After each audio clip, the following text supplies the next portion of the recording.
گوش خر بفروش دیگر گوش خر، یہ بیچ دو یہ والے کان۔ اللہ کی نسبت میں بھی ہیں، صحبت میں بھی ہیں، دیکھ بھی رہے ہیں، آنکھوں سے دیکھ رہے ہیں، دیکھ نہیں رہے، کانوں سے سن رہے ہیں، نہیں سن رہے، تو کیا کرو؟ مولانا فرماتے ہیں ان کانوں کو بیچ دو، جا کے دوسرے اچھے والے کان خرید لو، تاکہ کانوں کے ذریعے تمہارے وجودوں میں مثنوی شریف کسی کو نہیں چھوڑتے ہیں، اگلے سمے میں پھر کسی کی گرفت ہوتی ہے، پھر اگلے سمے میں پھر کسی کی گرفت ہوتی ہے۔ ہمارے ہاں کسی پر کوئی تنقید نہیں ہے، کسی سے کوئی جھگڑا بھی نہیں ہے، ہاں جھگڑا ہے تو نفس کے ساتھ ہے، خود پسندی کے ساتھ ہے، تکبر کے ساتھ ہے، انانیت کے ساتھ ہے، جہل کے ساتھ ہے، یہ جھگڑا ہے، ورنہ جھگڑا پھر کسی سے بھی نہیں ہے۔ کہتے ہیں یہ کان تمہارے نہیں سن رہے، بات کو نہیں سمجھ رہے، بہتر ہے ان کو بیچ کے دوسرے کان اچھی کوالٹی کے خرید لو، تاکہ شاید کان کے ذریعے تمہارے دل میں کوئی بات چلی جائے اور کچھ اثر ہو جائے۔ اس طرح کی باتیں مثنوی شریف میں ذکر دانش خرگوش و بیان فضیلت منافع دانش کا بات آگے بڑھا رہے ہیں۔ آدمی را دشمن پنہور، وہی بات آگے اگلے مرحلے میں فرماتے ہیں کہ اتنی مشقت محنت کر کے کان بیچ کے نئے کان لینے کے باوجود بھی ہوشیار رہنا کہ آدمیوں کے، انسانوں کے بہت سے چھپے ہوئے دشمن ہوتے ہیں۔ الرٹ رہنا ہے، ہوشیار رہنا ہے، غفلت کی گنجائش نہیں ہے۔ آدمی را دشمن پن ہو بسیز، آدمی با حذر عاقل کسیز، فرماتے ہیں انسان کو اللہ نے فضیلت بخشی ہے، مگر اس کے بہت سے چھپے ہوئے دشمن ہیں۔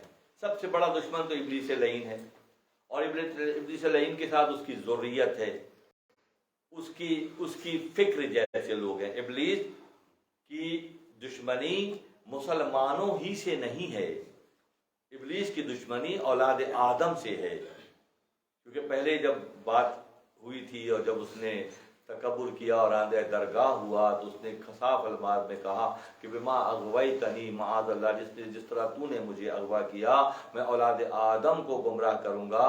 تو اللہ نے فرمایا تھا کہ جو میرے بندے ہیں، وہی بات دو والی بات ہے، جو میرے ہیں وہ تیرے بھڑکاؤ میں نہیں آئیں گے، کہ وہ میرے ہیں۔ تو اسی لیے اس وقت کرنٹ ٹائم میں، ابھی کی دنیا میں 2022 کی بات کر رہا ہوں، کہ پوری دنیا کو اس نے تقسیر کر دی، مسخر کر دیا۔ جو بڑی بڑی برائیاں ہیں، بڑے بڑے گناہ ہیں، انسانیت میں اس نے داخل کر دیے۔ اب جانتے ہیں، بچہ جانتا ہے کہ اس وقت کیسی کیسی برائی، کہیں سود کی شکل میں، کہیں زنا کی شکل میں، کہیں لطافت کی شکل میں، کہیں جو ہے شراب خوری کی شکل میں، پوری دنیا اس نے قابو کر لی، تقریباً کر لی۔ منافع خوری کے نتیجے میں غریب اقوام دوسرے اقوام کے مال و متاع پر قبضہ کرنے کی شکل میں، یہ سب ابلیس کی چالیں ہیں۔ اب کچھ جو ٹمٹمے چراغ جل رہے ہیں، جو روشنی پھیلانے کا سبب بن رہے ہیں، اب سارا زور ان پر ہے ابلیس کا، اس کی ذریت کا، کہ ان کو بھی ہٹا دینا ہے مرکز سے۔ سارا قبضہ کر لیا، پورا قبضہ۔ آپ امریکہ دیکھیں، آپ کینیڈا دیکھیں، آسٹریلیا دیکھیں، جرمنی دیکھیں، کیسے کیسے قصے ہیں جو وہاں چل رہے ہیں۔ کس کی وجہ سے؟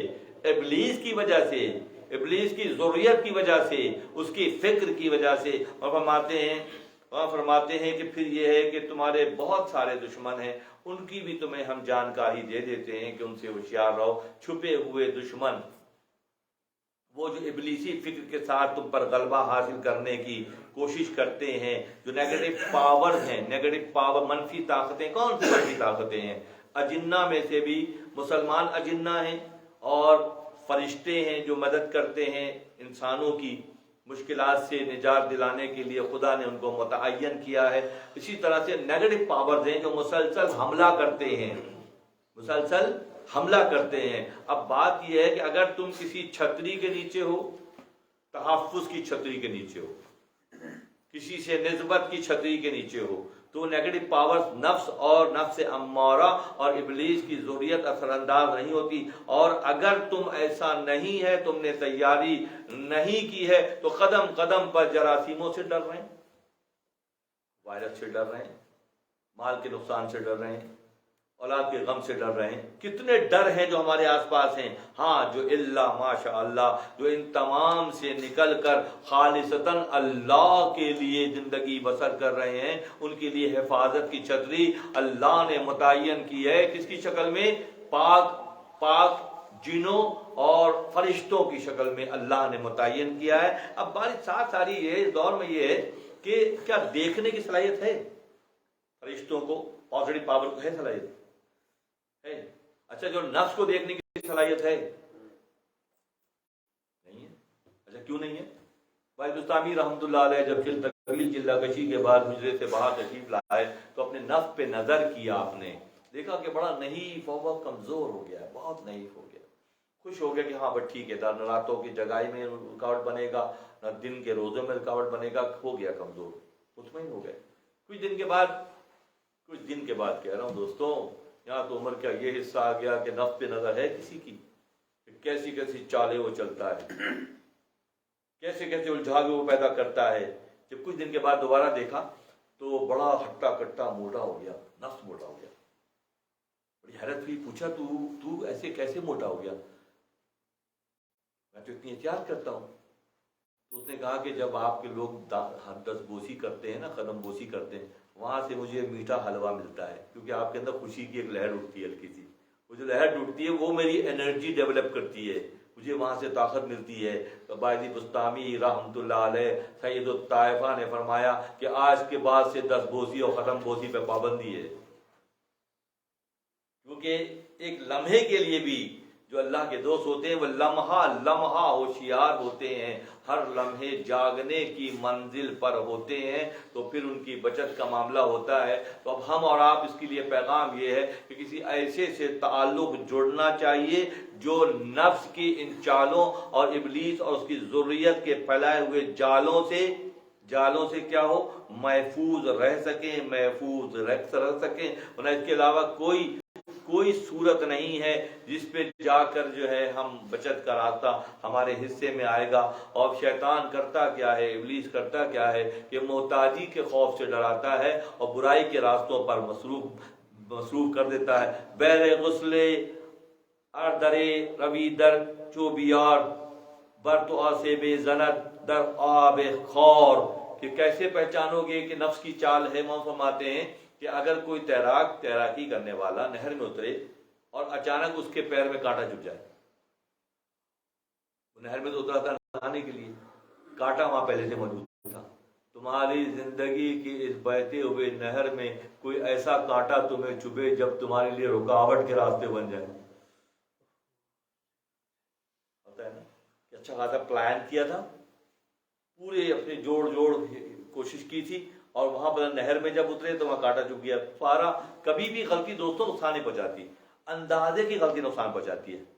ہم نے پلان کیا 2022 کے دسمبر تک ہم یہ کر لیں گے، یہ پروجیکٹ پورا کر لیں گے، یہ کام پورا کر لیں گے، اور وہ اندازہ ہمارا غلط ہو گیا تو پھر ہماری ساری پلاننگ جو ہے وہ آؤٹ ہو گئی، کیونکہ اندازے کی غلطی ہے. اس میں کون سے عوامل ہیں جو رکاوٹ بنتے ہیں؟ وہ فرماتے ہیں جب تم نہر میں اترے اور نہر میں کانٹا بظاہر نظر نہیں آتا، پیر میں چھپتا ہے، تو جن کے پیر میں چھپتا ہے ان کو تکلیف ہوتی ہے، ان کو اندازہ ہو جاتا ہے کہ کچھ ایسے حالات و واقعات ہیں، کچھ ایسے مخالفین ہیں جو بظاہر نظر نہیں آ رہے مگر ان کا عمل نظر آ رہا ہے، ان کا عمل نظر آ رہا ہے. فرماتے ہیں کہ جب نہر میں اترتے ہیں، بحر غص در روی در چوبیور بر تو آسب زنت در آب خار. جب تم نہر میں اترتے ہو اور آسیب کے اثر سے، سادہ سی مثال ہے مگر بہت بڑی گتھی سلجھ رہی ہے.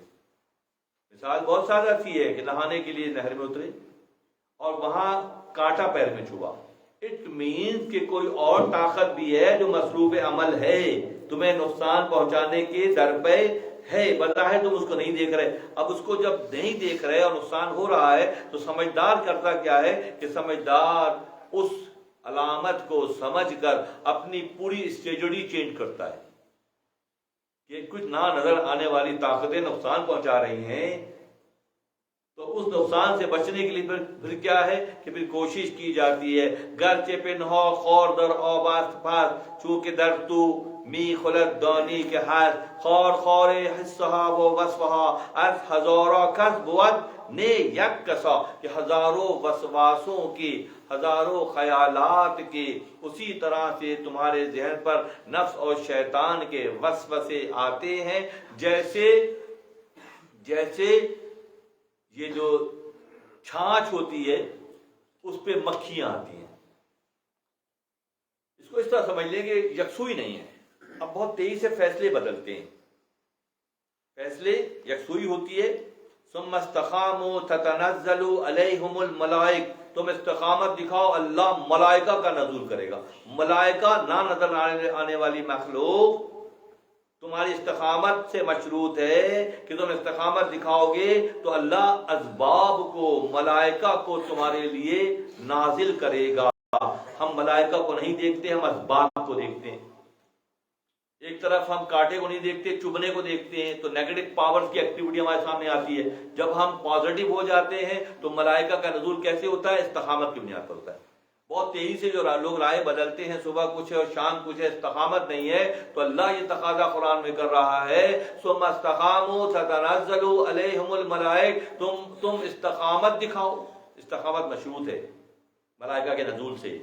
استقامت دکھاؤ گے اللہ ملائکہ کا یعنی اعمال و اسباب کا وسائل کا بے دریغ آپ کی طرف آنا, یہ اللہ کی طرف سے ملائکہ کا نزول ہے.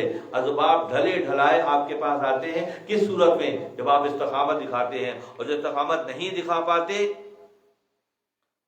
پاتے تو نیگیٹو پاورز کا اثر کیا ہوتا ہے؟ یکسوئی ختم ہو جاتی ہے, غلطیاں بڑھ جاتی ہیں. تلاوت قرآن میں بے شمار غلطیاں. نماز 4 رکعت ہے تو اب یاد نہیں آ رہا کہ 4 پڑھی کہ 3 پڑھی, یعنی کہ وہ نیگیٹو پاورز کانٹے چپ رہے ہیں. یہ اب ہے نا, خیرات بھول گئے, وضو نہیں رہا. کیوں غور نہیں کرتے لوگ کہ یہ چھوٹی چھوٹی وہ کانٹے ہیں جو ہمیں صبح سے لے کے شام تک چپ رہے ہیں. شفا نہیں مل رہی, علاج پہ پیسے خرچ ہو رہے ہیں مگر شفا ہاتھ حصے میں نہیں آ رہی, تنگیاں ختم نہیں ہو رہی. تو یہ کون سی باتیں ہیں؟ یہ وہ باتیں ہیں کہ جیسے نہر میں نہانے کے لیے اترے اور کانٹا چبھا دکھ ہوا, اس طرح زندگی کے مختلف درجوں میں بھی ایسی کیفیت ہے کہ وہ دکھ جو ہے لپٹا ہوا ہے, جان نہیں چھوٹ رہی. ایک سے نکلے دوسرے میں پھنس گئے, دوسرے سے نکل گئے تو تیسرے میں پھنس گئے. بوشتا حصہ یہ تو مبدل چور تب بینی شکل مشکل شان ہو مشکل حل شور. جب تم یکسوئی کی منزل پر آ جاؤ گے اور اللہ سے تعلق کی منزل پر آ جاؤ گے, پھر کیا ہوگا؟ یہ کیفیت جب تمہیں اس راستے پر لے جائے گی جو اہل اللہ سے قربت اختیار کرو گے. اور جب تم اہل اللہ سے قربت اختیار کرو گے, خوفتہ کی کنار بیدار. جو سویا ہوا ہے وہ کیا کسی کو اٹھائے گا؟ جو سویا ہوا ہے, ان ساری جو پرابلمز کی ذکر ہوا کہ بیماریاں, تنگیاں, پریشانیاں, دکھ, اختلافات, حسد, بغض, عداوت, یہ سب کچھ جو کچھ ہو رہا ہے یہ بیماریاں ہیں, یہ وہ کانٹے ہیں جو ہر وقت چبھ رہے ہیں. اب یہ کانٹے ہر وقت چبھ رہے ہیں تو پھر سے بچت کی صورت کیا ہے؟ بچت کی صورت یہ ہے کہ خفتہ کھے کند بیدار. جو خود سویا ہوا ہے وہ کیا کسی کو اٹھائے گا؟ خود سویا ہوا ہے وہ نہیں اٹھا پائے گا, جو جاگا ہوا ہے وہ اٹھائے گا. تو ضرورت کس امر کی ہے؟ اس پوری گفتگو خلاصہ یہ ہے کسی جاگے ہوئے سے جوڑنے کی ضرورت ہے, کسی ایسے سے تعلق جوڑنے کی ضرورت ہے جو تمہیں اس دنیا میں سرنگ کھود کر دکھا دے اور اگلی دنیا کے مناظر دکھا دے. ایک پہاڑ کی بلندی ہے اور جب بلندی پہ پہنچتے ہیں تو وہاں کا منظر, دوسری جانب کا منظر اتنا خوبصورت ہے کہ کوئی اس طرح واپس نہیں آتا. پھر سرنگ کھود کر اگر اگلی منزل دکھا دی جائے کسی کو تو معلوم فرماتے ہیں کہ اس طرف کوئی نہیں آتا. جو پہاڑ کی بلندی پہ پہنچے گا تو وہاں کے بعد جو اگلی وادی کا منظر اتنا خوبصورت ہے کہ یہاں کوئی واپس نہیں آئے گا. جو آ کے اسٹوریاں سنا رہا تھا وہ گیا ہی نہیں وہاں پہ, سمجھو. اگر وہ وہاں تک پہنچ جائے، اس منزل پہ پہنچ جائے، تو پھر کوئی وجہ نہیں ہے کہ وہ دوسری طرف نہ اتر جائے، اور جب دوسری طرف اتر جائے گا تو آ کے پھر کہانیاں نہیں سنائے گا. کیونکہ عالم لطیف کا معاملہ یہ ہے کہ لطافتوں کی وہ منزل جس کی پہلی سیڑھی جنت ہے اور اس کی انتہا جو ہے عرش ہے. اور مومن کا معاملہ یہ ہے، مومن اپنی مومنانہ شان کے ساتھ سخت محنت، سخت مجاہدہ، سخت درگزر، سخت اللہ کے مخلوق کے ساتھ معاملات میں آسانی والا معاملہ جو مومنانہ شان کے ساتھ کوئی بندہ یہ کرتا ہے تو معروف فرماتے ہیں کہ اس کو اس محنت کا صلہ اللہ کی جانب سے دو طرح کا ملے گا. ایک ساری مخلوق کی جانب سے اللہ دے گا اور ایک اپنی جانب سے دے گا. ایک کام کے دو تنخواہ، ایک کام کی ایک محنت کی دو محنتانہ، کہ وہ اس راستے میں جب چلے گا تو المعروف فرماتے ہیں کہ مومن اس مومنانہ شان کے ساتھ زندگی گزارتا ہے کہ جب اللہ اپنی مخلوق کی جانب سے بھی دیتا ہے اور اپنی جانب سے بھی دیتا ہے، تو ایک کام کے دو محنتانہ اس کو ملتا ہے، دو سیلری ملتی ہے، دو انسینٹیو ملتے ہیں. تو وہ کیا ہوتے ہیں؟ وہ کیا ہوگا؟ ڈبل جو سیلری یا ڈبل محنتانہ ملے گا وہ کیا ہوگا؟ مومن اللہ کے دیدار سے کم پر راضی نہیں ہوگا. مومنانہ شان کے ساتھ ساری محنتیں کاوشوں کے بعد، لباس بشر کا دور پھونک پھونک کے گزارنے کے بعد جو اگلی منزل پہ پہنچے گا تو اس کو جو محنتانہ اللہ دے گا، وہ اللہ جو محنتانہ اس کو ڈبل دے گا، وہ کیا ہوگا؟ مولانا فرماتے ہیں کہ مومن اللہ کے دیدار سے کم پر راضی نہیں ہوگا. کچھ اور مانگنا میرے مسلک میں ہے حرام، کچھ اور مانگنا میرے مسلک میں ہے حرام. لا اپنا ہاتھ دے میرے دستے سوال میں. تو مانگنے والے اللہ سے اللہ کو مانگتے ہیں، مانگنے والے کل کو مانگتے ہیں، خالق کو مانگتے ہیں. مخلوق کے ساتھ صرف وقت گزاری والا معاملہ ہوتا ہے. اگلے مرحلے میں فرماتے ہیں مشورت کر دے پیغمبر بستصر، گفت ایشانش جواب و بے خبر. ان تمام مرحلوں کو طے کرنے کے لیے بعد ابھی خرگوش اور شیر کی چلے گی، غالباً اگلے ہفتے بھی چلے گی، اور کیونکہ ایسے ایسے نکات اس میں چھپے ہوئے ہیں، اسی گفتگو میں وہ ساری بات چھپی ہوئی ہے، تو یہ اگلے ہفتے بھی انشاءاللہ یہی موضوع رہے گا. نبی صلی اللہ علیہ وسلم کی مبارکہ معروف فرماتے ہیں کہ ان تمام معاملات کو سمجھنے کے لیے اور اپنی زندگی کے ضابطۂ حیات اور لائعمل کو طے کرنے کے لیے اللہ کے نبی کا مشورہ یہ ہے مشورت کر دے پیغمبر بستصر، گفت ایشانش جوابو بے خبر. تم یہ کرو کہ پھر ان تمام معاملات گتھیوں کو سلجھانے کے لیے، حقیقت تک پہنچنے کے لیے، اللہ کی پہچان کے لیے، اللہ کے دوستوں سے تعلق کو استوار کرنے کے لیے تم یہ کرو کہ مشورت کرو.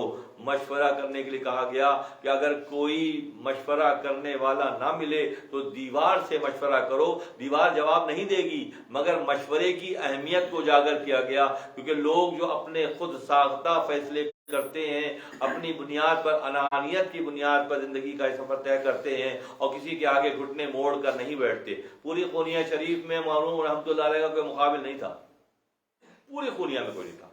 امام المسلمین خونیہ شریف میں آپ کے والد گرامی بہاؤ الدین بلخی رحمۃ اللہ علیہ کی خانقاہ میں معروم کا یہ عالم تھا کہ کوئی اور بندہ خونیہ شریف میں کھا ہی نہیں. سردی کے دن ہوتے تھے، رات کے پچھلے پہر جب مولانا اپنی نشست گاہ میں اللہ کی حمد و ثنا بیان کرنے کے لیے بیٹھتے، کھڑے ہوتے، تو آپ کے آنسو زمین پر گرتے ہوئے آواز آتی، ٹپ ٹپ کی آواز آتی. تو آپ کی اہلیہ محترمہ کرا خاتون آ کے قدموں سے لپٹ جاتی کہ آپ امام المسلمین ہیں، پوری پورنیہ شریف میں کوئی آپ کا مقابل نہیں ہے، اور پھر آپ اتنی زاری کرتے ہیں، اتنا گریہ کرتے ہیں. اور جواب دیتے کہ میرے کچھ دوست میرے آسرے پر سو رہے ہیں، اس لیے میں کھڑا بھی ہوں اور زاری بھی کر رہا ہوں. تو کون ہوتے ہیں؟ یہ اہل اللہ ہوتے ہیں. انہی سے مشورت کا اشارہ ہے کہ ایسی شخصیات سے مشورہ کرو تاکہ تمہارا بھی ضابطۂ حیات بہتر ہو جائے. ٹپ ٹپ آنسو کا گرنا اور معروم رحمۃ اللہ علیہ کی اہلیہ کا سوال کرنا، معروم رحمۃ اللہ علیہ کا جواب دینا کہ میرے کچھ دوست میرے آسرے پر سو رہے ہیں. کیونکہ اہل اللہ کا معاملہ یہ ہوتا ہے کہ ان کی گردن صرف اکیلی جہنم سے چھوٹ جائے تو کمال کی بات نہیں ہے. اللہ کی مخلوق کی گردنوں کو بھی جہنم کے خسابوں سے چھڑانا اہل اللہ کا مشن ہوتا ہے، اور اس راستے پر وہ بڑے استقامت سے چلتے ہیں۔ المیہ یہ ہوا اس دور میں کہ ہم نے اہل اللہ سے اپنے تعلق کو، اس خطے میں کیا کیا شیطان، دوسرے خطوں میں تو اس نے زنا بھی اور لوتیوں کا بھی غلبہ ہو گیا اور شراب کا بھی ہو گیا اور سود کا بھی ہو گیا، سب بڑے عام طور پہ چل رہے ہیں۔ اس خطے میں کیا کیا انہیں ابلیس نے؟ اس خطے میں اہل اللہ سے دور کر دیا۔ اس خطے کے بدبختوں کو انہوں نے، ابلیس کی چال نے اہل اللہ سے دور کر دیا، اللہ کے دوستوں سے۔ کیوں؟ کہتے کہ ہمارے جیسے انسان ہیں، تمہارے جیسے انسان ہیں، مگر جو مکھی، شہد کی مکھی ٹنوں کے حساب سے شہد بنا دیتی ہے، ریشم کا کیڑا ٹنوں کے حساب سے ریشم بنا دیتا ہے، اور شکل سے انسان نہیں بلکہ عمل سے انسان ہے۔ یہ سارے حوالے اس بات کا بیان ثبوت ہے کہ جو حق سے دور ہوا، وہ اہل اللہ سے جو دور ہوا وہ حق سے دور ہو گیا، اور جو اہل اللہ سے جڑا رہا، جو اللہ سے جڑا رہا، ان کا معاملہ پھر یہ ہو گیا کہ نجات اخروی، یہاں کا بھی سکون اور آخرت کا بھی سکون۔ یہ مشن ہے اہل اللہ کا کہ اللہ کی مخلوق کو اللہ نے ایسے نہیں چھوڑ دیا۔ اللہ جو ایک اپنے بندے سے 70 ماؤں سے زیادہ محبت کرتا ہے۔ کابرا یکبور بیتی گفت یار، پورے قرآن میں ایک مقام پر آیا ہے جس کو اللہ نے کعبۃ اللہ کو اپنے سے نسبت دی۔ تخر بیت للطائفین والعاکفین ورکع السجود، سورہ بقرہ۔ کعبۃ اللہ کو اللہ نے اپنے سے نسبت دی، بیتی کہا، یہ میرا گھر کہا۔ مولانا فرماتے ہیں کعبہ یک بور بیتی گفت یار، گفت یا عبدی مرا 70 بار، اور 70 مقامات پر آیا ہے میرے بندے میرے بندے میرے بندے۔ اللہ اپنے بندے سے 70 ماؤں سے زیادہ، ایک ماں پیدا کرتی ہے کتنے حقوق جتاتی ہے؟ ایک ماں جب پیدا کرتی ہے تو کتنے حقوق، اور قرآن میں اور احادیث میں ماں کا مقام امرتا اللہ تقول اف، یہاں تک کہ اف بھی نہیں کر سکتے ان کے آگے تم، یہ قرآن کا میسج ہے۔ مگر اس کے کتنے حقوق ہیں؟ تو جو اللہ 70 ماؤں سے زیادہ چاہتا ہے، ماں کی جہاں اینڈنگ ہوگی وہاں سے 70 ٹائمز اوپر جاؤ گے بچوں تو اللہ کی حد شروع ہوگی۔ 70 گنا زیادہ چاہتا ہے وہ اپنے بندے کو، بشرطے بندہ اس کی پہچان کا حق ادا کرے، اور اگر نہیں سمجھ میں آ رہا تو آخری شعر کا یہ جملہ ہے کہ پھر مشورہ کر لے تاکہ تنگیوں، پریشانیوں، الجھنوں، بیماریوں، اختلافات، رنجشوں اور برائیوں سے بچ سکے۔ یہاں پر آ کر آج کا مضمون اختتام پذیر ہوتا ہے۔ وآخر دعوانا ان الحمد للہ رب العالمین۔